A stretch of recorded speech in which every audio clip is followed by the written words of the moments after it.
संविधान वार्ता में मैं राम पुजारी आप सभी का स्वागत करता हूँ। आज हमारे साथ है पूनम मैडम जी। आज हम जानेंगे इनकी लाइफ की कुछ स्टोरी के बारे में। नमस्कार पूनम मैडम जी। तो मैं सबसे पहले आप अपने अपने फॅमिली के बारे में कुछ बताइए। माझं नाव पूनम हर्षद कानेटकर आहे। मी आणि माझे मिस्टर हर्षद कानेटकर आमच्या दोघांचीच फॅमिली आहे आणि बदलापूर इथला शिरगाव आपटेवाडीमध्ये आम्ही राहत असतो। Okay madam. मैडम आपके हस्बैंड और आप क्या काम करते हैं? म्हणजे हस्बंड सध्या जॉब नाही करत, त्यांचं ऑपरेशन झालं हर्नियाचं, ते घरीच असतात आणि मी लोन डिपार्टमेंट मध्ये आहे, सेल्स मध्ये आहे। मैडम आप इस लाइन में इस फील्ड में कब से वर्क कर रहे हैं, काम कर रहे हैं? सेल्स मध्ये तर मी 20-22 वर्षापासून काम करते वेगवेगळ्या डिपार्टमेंट मध्ये। आता सध्या लोन डिपार्टमेंट मध्ये आहे। और इससे पहले किधर जॉब? ह्याच्या आधी मी स्वतःचं माझं चायनीजचं हॉटेल होतं ईस्ट मध्ये, बदलापूर ईस्टला, मी ते हँडल करत होते, पण अतिक्रमणमुळे ते तोडण्यात आलेलं, त्यामुळे मग आता मी जॉब करते। तो अभी हमने जैसे कि सुना है आपके बारे में कि आपका कोई केस वगैरह चल रहा है, तो आप उसके बारे में कुछ विस्तार से हमारी जनता को बताना चाहोगे? हो नक्की। मी ते बदलापूर ईस्ट मधून जेव्हा आम्ही नेरळला ममदापूरला तुलसी दर्शन सोसायटीमध्ये एक रेंटने रूम घेतलेला होता, त्या रेंटचे ओनर होते संजय रावसाहेब चव्हाण, नेव्हीमध्ये ते कामाला आहेत। तर त्यांचा आम्ही रूम घेतला, त्यांच्याबरोबर रजिस्टर अग्रीमेंट झालं, आम्ही तिथे राहत पण होतो। पण माझ्या मिस्टरांना थोडंसं दारूचं व्यसन होतं, त्यामुळे ते ड्रिंकच्या भरपूर आहारी गेलेले होते। पण असं असतं ना की एखादा नवरा दारू पितो म्हणजे त्याच्या बायकोसाठी लोकांना ओपन इन्व्हिटेशन असतं, तसं त्याला वाटलं आणि त्यांनी माझ्याकडून भरपूर अशा मागण्या केल्या की ज्या त्यांनी करायला नव्हत्या पाहिजे, की माझे शरीर सुखाची किंवा नवऱ्या बरोबर राहू नको, तू एकटी राहा, रेंट देऊ नको, तुझं सगळं मी संगोपन करेल वगैरे वगैरे, असं भरपूर केलं। तर त्या बदल्यात मी त्याला एक शिवीगाळ केली, मी त्याला मारण वगैरे नाही केली, शिवीगाळ केली। तर त्याला त्याचा राग आला आणि त्या रागाच्यामध्ये त्यांनी माझा अख्खा संसारच उद्ध्वस्त केलेला। त्यांनी माझा थोडा मेडिकल इश्यू होता, त्यांनी मला नोटीस पाठवली रूम खाली करण्याबद्दल, मी ते एक्सेप्ट केली। रूम खाली कर, आम्हाला 28 मार्च 2022ला रूम खाली करायचा होता, तर त्यांनी 27 मार्च 2022ला आमच्या घराला, आम्ही घरात नसताना 2 लॉक लावले आणि त्यानंतर गेटवर वॉचमॅनला सांगितलं की ह्यांना तिथे एंट्री देऊ नका, बाजूच्या लोकांना सांगितलं एंट्री देऊ नका। त्यामुळे आम्ही त्यावेळेला गावातल्याच एक वृद्ध गृहस्थ होते, त्यांच्या घरी आम्ही मुक्काम केला। त्यानंतर नेरळ पोलीस स्टेशनला गेलो। नेरळ पोलीस स्टेशनला आम्ही खूप गायाबाया केली की आम्हाला आमचं सामान द्या।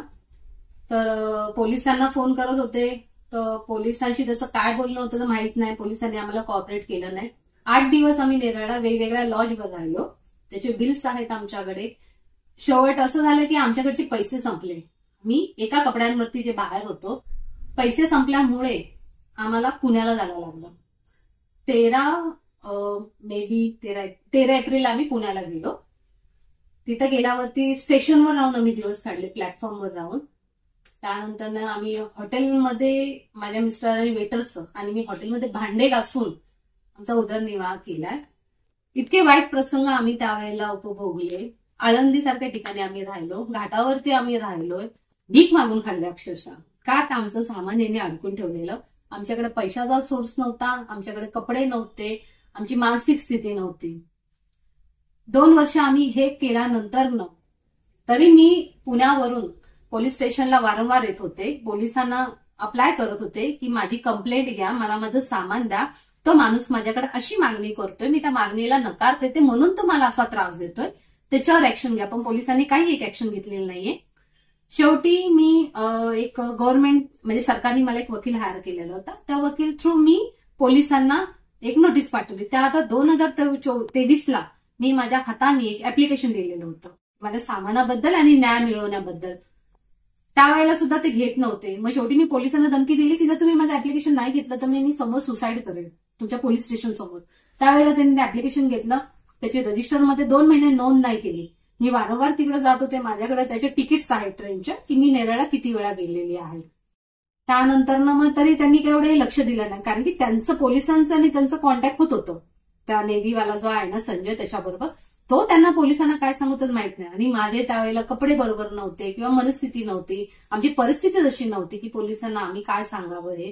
त्यामुळे पोलिसांनी आम्हाला म्हणजे एकदम तुच्छ वागणूक दिलेली त्यावेळेला. त्यानंतर मी खूप जणांकडून मदत घेतली. मग शेवटी आम्ही सुरुवात केली. मग आम्ही दोघं नवरा बायकोने ठरवलं की चला आपण परत स्टार्ट करूया शून्यापासून. मग आम्ही शून्यापासून स्टार्ट केले. मग 2023 डिसेंबर मध्ये मी जॉबला लागले लोन डिपार्टमेंटमध्ये. देवाच्या कृपेने माझा जॉब खूप चांगला चालू आहे. तिथं गेल्यापासून माझी भरपूर प्रगती झाली. माझ्याकडे पैसे यायला लागले. पैसे आले तसं माझा कॉन्फिडन्स वाढत गेला. आता मला असं वाटतंय की तेव्हा पण वाटत होतं पण आता पण वाटत होतं की मला आता माझी केस मागे घ्यायची नाहीये. की प्रत्येक वेळेला स्त्रीनी का मागे जायचं, मला पुढे जायचं आहे. जर मी आता नाही थांबवलं तर तो माणूस आज मला बोललाय, आज माझ्याशी असं वागला, उद्या दुसरी बरोबर वागेल. आणि त्यानंतर मी पोलीस स्टेशनला गेले. तिथे PSI प्राची पांगे होत्या. त्यांनी पण माझ्यावरती 2 खोटे हे केले, आरोप केले. म्हणजे की मी लैंगिक अत्याचाराच्या ह्याच्यामुळे मी सामानाची कंप्लेंट टाकते. तर म्हटलं मॅडम मुळे नाहीये, माझ्यावरती प्रसंग घडलेला आहे. तो माणूस मला असा बोललाय. आज कोण आपलं सामान अडकतोय आणि कोण 2 वर्ष स्टेशनवर राहून दाखवतोय. कारण काय, माझं सामान दे, तुझं जे काय उरलेलं 1 महिन्याचं भाडे 4,000 ते मी ऑन द स्पॉट. पण तू माझं सामान सगळं हे केलंय. माझा फ्रीज आज पण त्याच्या भाडोत्रीच्या घरामध्ये आहे. त्याचे मी फोटो पण काढलेले आहे. त्यानंतर शेवाळे म्हणून त्यांचे सिनियर होते. तर जो संजय होता चव्हाण, त्यांनी तंटामुक्ती अध्यक्ष, नाव आठवत नाहीये, त्यांना घेऊन आलेलं. शेवाळे सरांबरोबर त्यांची मीटिंग झाली. डायरेक्टली त्या शेवाळे सरांनी सांगितलं या मॅडमचं FIR घ्यायची नाही, फक्त सामानाची कंप्लेंट घ्यायची. जर तुम्हाला माझी सामानाची कंप्लेंट घ्यायची होती तर 2023 मी जे तुम्हाला ऍप्लिकेशन केलं होतं त्याच वेळेला घ्यायचं होतं ना सामानाची. त्यावेळेला मला काय सांगण्यात आलं की सामानासाठी तुम्हाला कोर्टात जायला लागेल आणि जे लैंगिक अत्याचाराची आहे ते आम्ही घेऊ. मग तुम्ही हे कन्फ्युजन का करताय. त्यानंतर फेब्रुवारीमध्ये त्यांना बोलवलं, संजय चव्हाण यांना बोलवलं, मला बोलवलं, माझे मिस्टर आले. संजय चव्हाण येताना त्याची बायको तो आलेला, पण एरियातल्या भरपूर जणांना घेऊन आला आम्हाला दमदाटी करण्यासाठी, मारण्यासाठी. पोलीस स्टेशनला आम्ही दोघंच होतो. आणि तिथे त्या प्राची पांगे मॅडमनी माझ्याकडून चुकून एका कागदावर सही घेण्याचा प्रयत्न केला. पण माझ्या मिस्टरांच्या थोडं अलर्ट बुद्धीमुळे मी सही करायची थांबले, नाहीतर माझी केस तिथं डिसमिस झाली असेल. मग मी तिथून निघताना सांगितलं की मी आता इथेच थांबणार नाही, मी कोर्टातून करून घेईल, पण मी न्याय मिळवणार. मला न्याय मिळवण्यासाठी काही करायला लागलं तरी चालेल, पण मी संजय चव्हाणला त्याची शिक्षा देणार. का मी सहन करू. त्याच्यामुळे मी इतका वर्ष सहन केले, उपासमार सहन केले, भिकाऱ्यासारखे दिवस काढलेले आहेत. तो त्याच्या घरी तर आनंदात राहत होता, त्याला त्याच्याबद्दल काहीच फरक नाही पडलं. म्हणजे मी माझ्या घरी राहून माझा नवरा ड्रिंक करतोय किंवा त्याची मानसिक स्थिती थोडी खराब आहे, मी त्याला साथ देते, ही मी काही चुकीचं काम करते का. प्रत्येक बायकोचं हे अधिकार असतो की आपल्या नवऱ्याला प्रत्येक गोष्टीमध्ये साथ देणं, वाईट असो चांगले असो. मी माझ्या नवऱ्याला चांगल्या गोष्टीत पण साथ दिली, वाईट काळामध्ये पण साथ देते. त्याच्यामुळे मी त्याला सोडून जात नाहीये.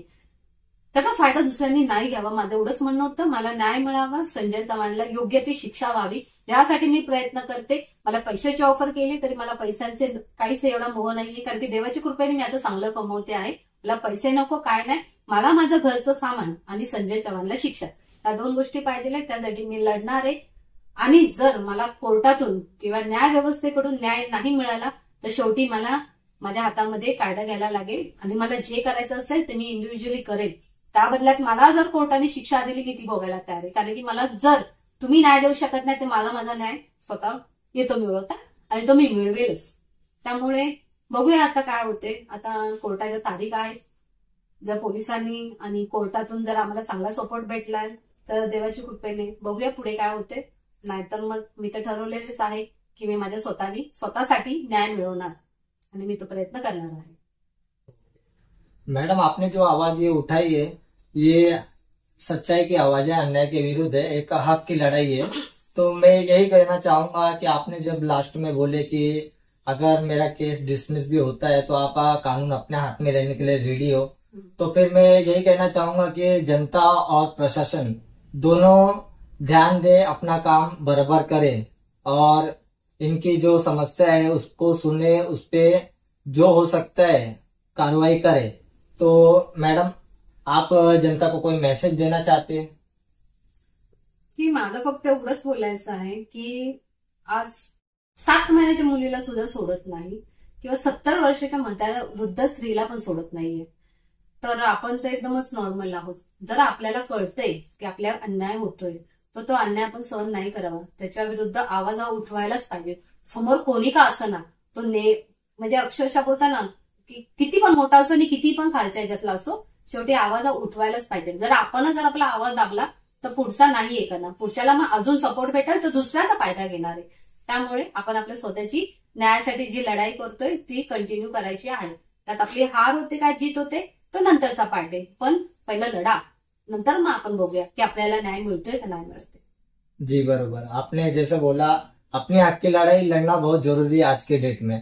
तो मैं यही कहना चाहूंगा, आपके आप जो अन्याय के विरुद्ध लड़ाई लड़ रहे हो उसके लिए आपको ऑल द बेस्ट, आप कामयाब हो.